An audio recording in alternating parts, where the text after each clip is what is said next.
Hey guys, welcome back to today's video. So today is Thursday, December 27th, 2018. My voice may sound a little echoey, but I'm in a different room, so I expect that. But overall, today we're going to be looking at scenarios for the Democratic Party in the year 2020 for the 2020 presidential election against Donald Trump. So we're going to go ahead and start filling in all the safe states, the states that we already know are not going to flip in favor of the Democrats or flip in favor of the GOP. Now, when it comes down to this electoral map, there are many ways that you can draw this. To be completely honest with you, there's no real definite way for the Democratic Party to take back the White House in 2020. There are multiple scenarios where they ultimately have the opportunity to win back a number of electoral votes that they lost in 2016. And that's not really unexpected. Hillary Clinton had an astonishing defeat back in 2016, losing states that haven't gone to the Republican Party in 24 to 28 years.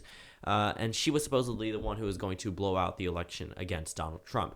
Well, starting off with this electoral map, this leaves 234 electoral votes up for grabs. Now, I'm not going to generalize a number, considering I haven't figured out exactly what the title for this video is going to be. I'll probably figure it out here, 3 or 4 scenarios, and just discussing them.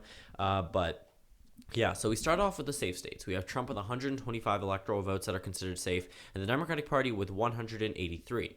Now, of course, it looks like they're at the advantage, just taking the pure Democratic states. But once you start to add in more conservative states that typically vote in the values of the president, like Georgia and Texas, he gets right up there with them. But for right now, for Texas and Georgia, which got a lot closer in 2018, we can sort of figure out why these states have now become toss-up states.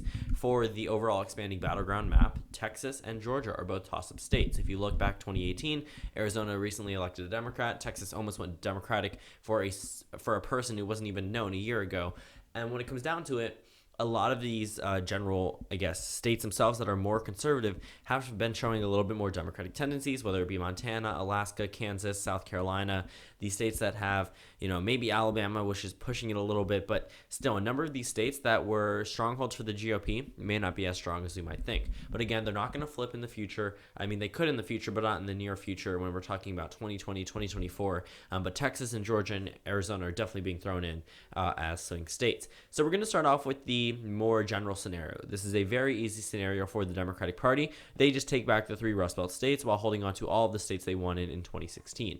If you go ahead and take a look at the electoral map, they've already won, but we still have to factor in the northern states and then Nebraska's 2nd district, which officially puts us at the area where the Democratic Party, this is going to be their easiest map. This is the area that Donald Trump won in these 3 states by less than 1% back in 2016, and it's going to be an area where they really can heavily target and actually win. And if you look back at the 2018 election results, they did very well in these 3 Rust Belt states alone. Pennsylvania held for the Democrats in the Senate, a number of gains in the House, held on for the governorship. In Michigan, gains in the House for the Democrats, gain in the governorship for the Democrats, and hold in the Senate. Wisconsin had a gain for the Democrats in the governorship and a hold in the overall Senate election. And then going over to Minnesota, and we look there, yes, the GOP did make gains in, the House elections there, but still 2 Senate elections there went to the Democrats. A governor election went to the Democratic Party.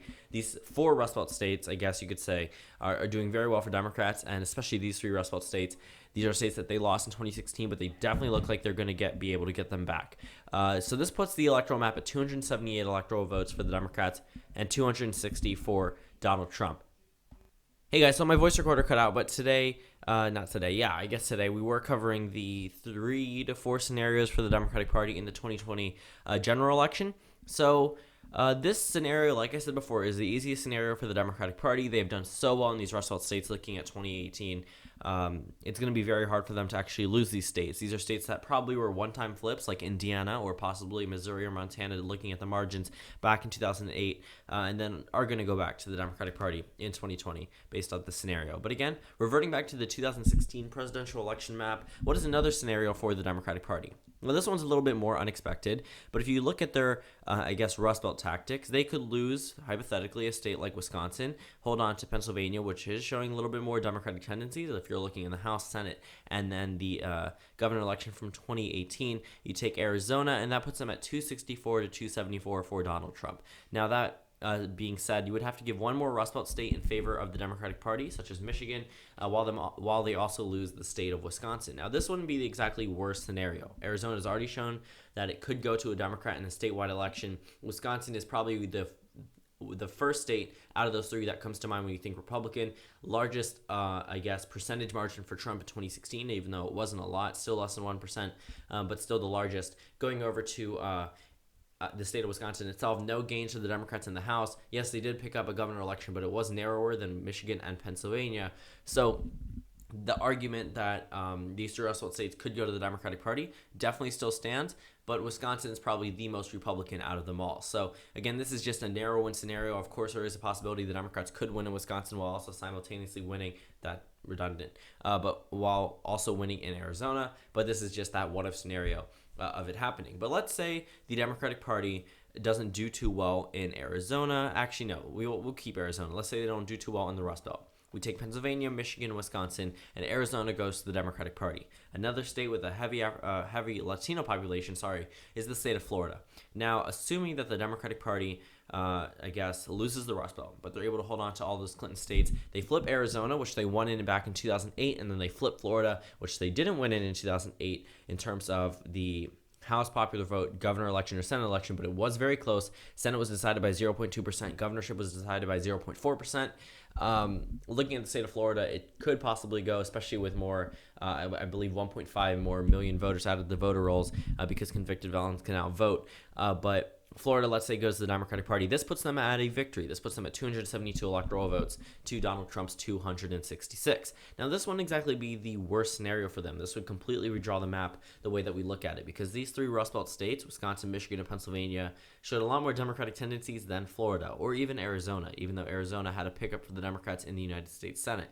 So that means these three Rust Belt states, looking at, again, around this area, again, there's always a scenario where they go along with Florida and Arizona, but this is just a scenario as if they lose here, but they can also make a pathway here. Now, this is probably the most unexpected scenario for the Democratic Party. They flip Texas. Let's say they throw all their funds towards Texas and they win that state, and they win with exactly 270 electoral votes. Now, this is saying that they lose Wisconsin, Michigan, Pennsylvania, Ohio, Iowa, North Carolina, Georgia, Arizona, Florida, but somehow are able to carry Texas. Just doesn't seem too realistic. But again, this is a what-if scenario, so Texas goes to the Democratic Party, as it almost did in 2018, along with a couple of other states that almost won or actually did go to the Democratic Party.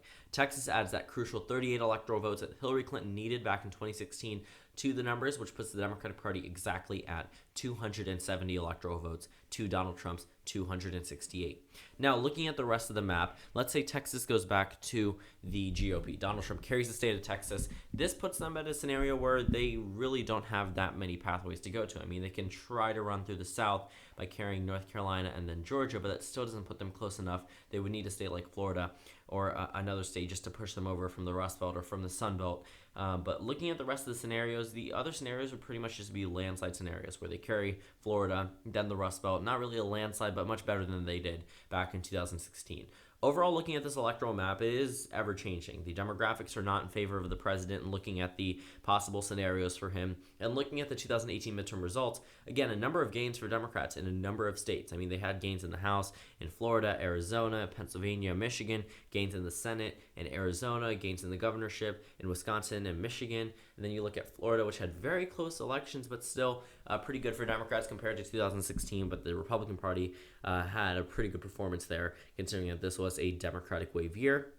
Overall, the nation itself definitely showing a lot more Democratic tendencies than it did in the past, especially with possibly a 41 gain. I haven't heard much about the North Carolina 9th District. If you guys have, comment it down below so I can actually see what's happening. I'll probably just Google it right after this.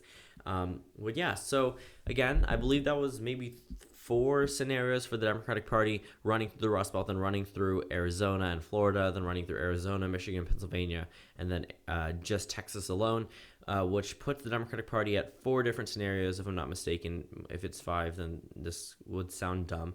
But 4 different scenarios for the Democratic Party in the 2020 presidential election to take back the White House. And again, the Democratic Party list for the nominees is very, very long. So until then, we really don't know exactly who the nominee is going to be. But this list is very, very long. In fact, January 9th, we're going to find out. Actually, January 13th, 9th or 13th, we'll find out if Julian Castro is going to run. And possibly soon about Kamala Harris, and maybe Joe Biden in the near future. So that wraps up today's video. Thank you guys for watching this video. Comment down suggestions below, and I will see you all tomorrow.